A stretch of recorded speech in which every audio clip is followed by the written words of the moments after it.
Bienvenue dans le mode Discovery d'Assassin's Creed sur l'Égypte ancienne.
Bienvenue dans la planification de la ville d'Alexandrie.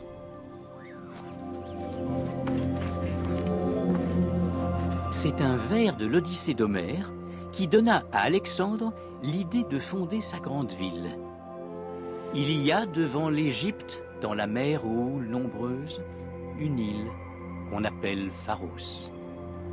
Guidé par ces indices, Alexandre le Grand fonda sa ville à l'extrémité ouest du delta du Nil.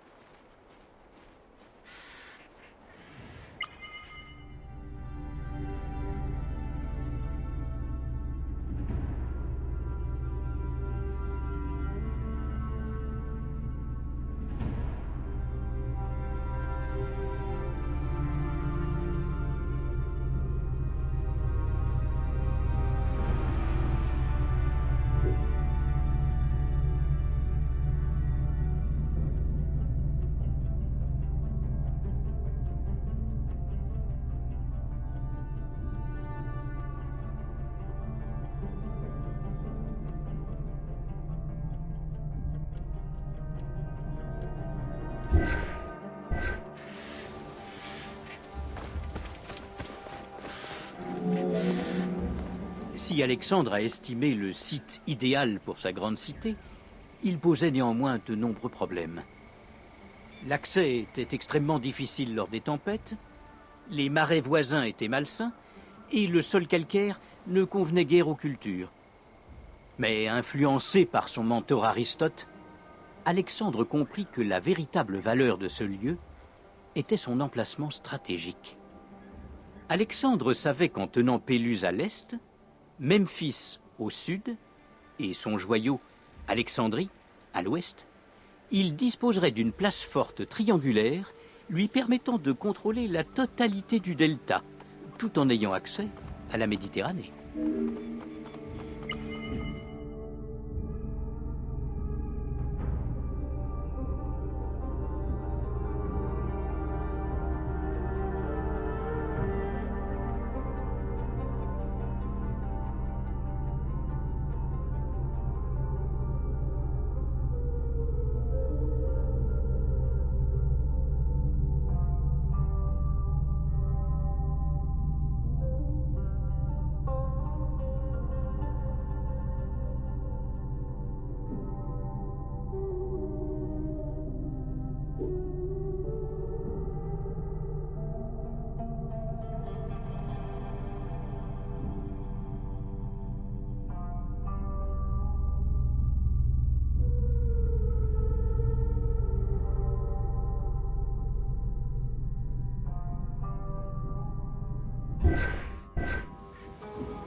Les murs d'Alexandrie connurent des débuts modestes.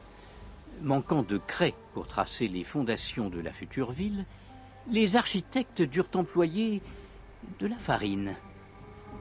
Des nuées d'oiseaux migrateurs se posèrent et mangèrent la farine, effaçant les tracés. Cela poussa Alexandre à consulter les oracles, qui le rassurèrent en lui affirmant que sa future ville nourrirait une vaste population.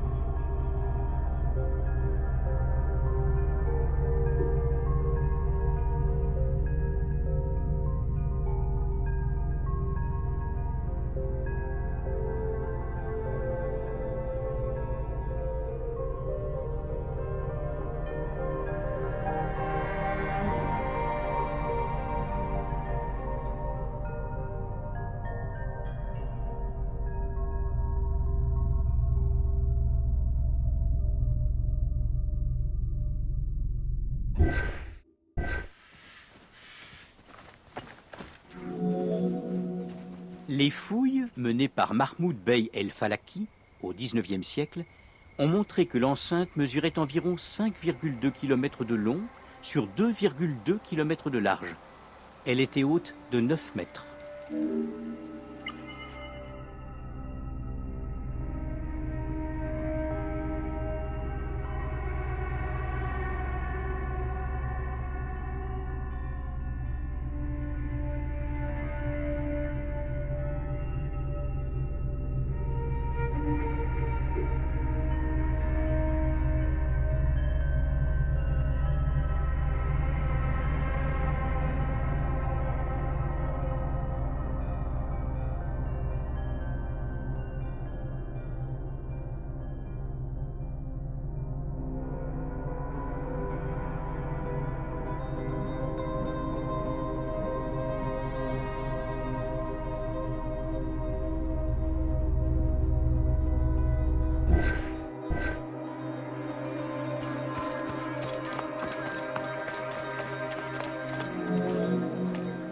Ces redoutables murailles ont résisté à de nombreuses attaques, dont celle du roi de Syrie en 169 avant notre ère.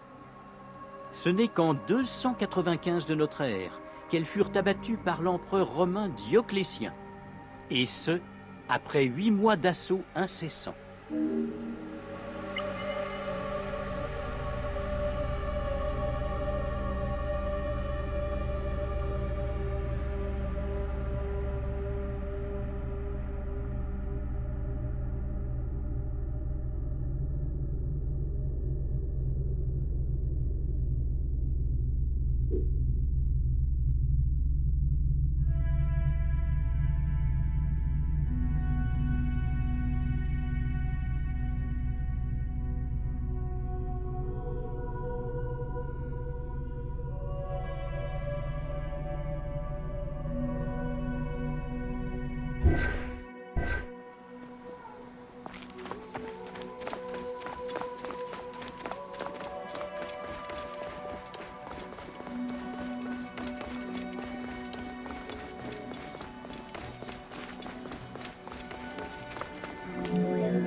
Dinocrate, le principal urbaniste d'Alexandrie, choisit un plan hippodamien, c'est-à-dire en damier. Cette option maximisait l'aspect fonctionnel, avec des voies rectilignes et, en dessous, des canaux. Alexandre reconnut la valeur militaire de ce plan. Les larges rues parallèles permettaient de surveiller la ville tout en autorisant les déplacements de troupes.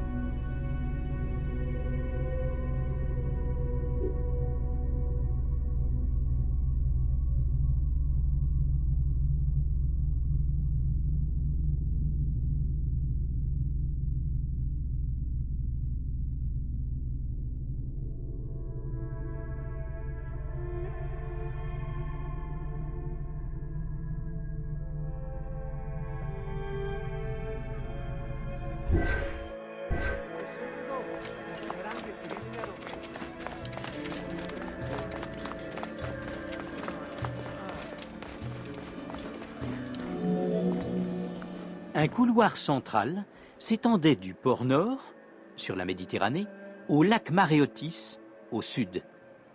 Cette voie jouait le rôle d'artère commerciale et de communication entre les deux ports. De nombreuses rues étaient bordées d'imposants bâtiments et de parcs, y compris la voie canopique, avec sa porte impressionnante à l'extrémité est.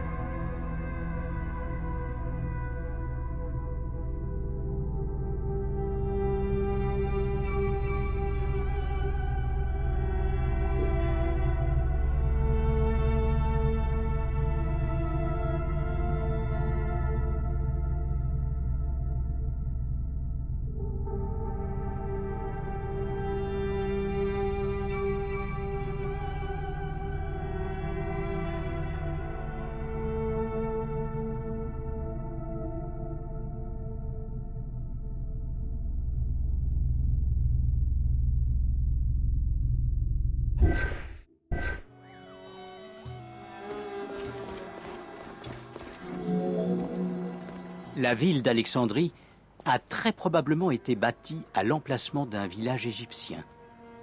Lorsque la ville fut achevée, les Égyptiens refusèrent de l'appeler du nom de son fondateur, préférant l'appellation de Ra-Ked, la construction, pour marquer leur mépris. Ce nom fut par la suite hellénisé en Rakotis. Cette réticence n'empêcha pas le nom d'Alexandrie de perdurer.